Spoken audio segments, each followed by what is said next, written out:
Well, good morning. My name is Tree, and I'm with Racontours, and I wanted to create a little travel advisory for the guests who are coming to visit us here in our fair city.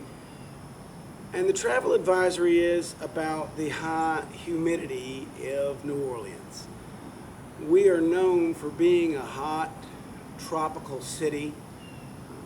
I think a whole lot of people romance us in that way, all of which is true.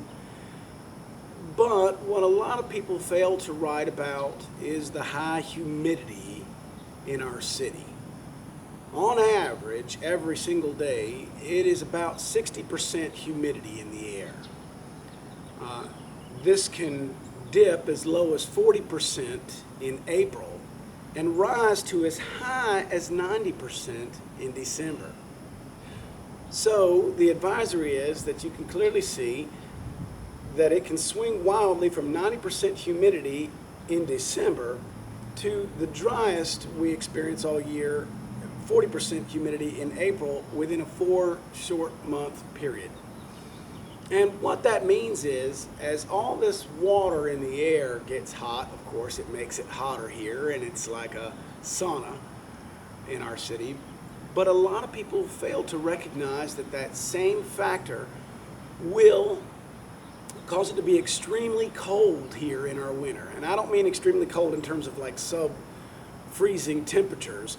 It can be a nice 44 degrees outside with a humidity of 75%, and with very little time to adjust, you will find yourself freezing on the streets of New Orleans. So my travel advisory is simply this: if you have the opportunity to pack a couple of extra layers of clothing in your suitcase before you leave home, it may serve you well, and you may be very glad that you brought a couple of layers to protect you when you're out enjoying our city, because it can go from something that seems very nice when you step outside of the hotel to something not so nice once you're on the tour.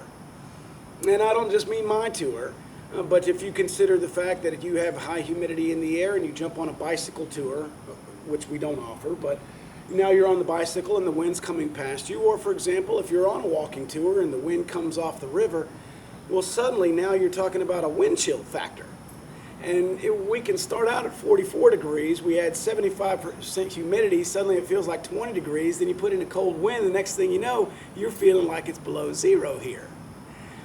And then there's one other thing I'd like to add to that, and that is that our cemeteries are very popular places to visit. People are fascinated by the above ground entombment culture of New Orleans.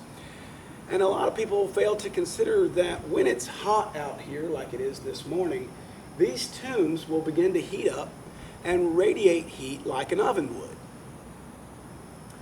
However, in the same turn, when you come in here in the spring, in the fall, in the winter, these things are literally radiating cold.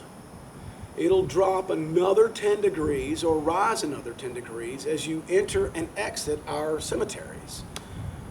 It's just hotter and colder among these tombs than it is when you step out into the neighborhoods.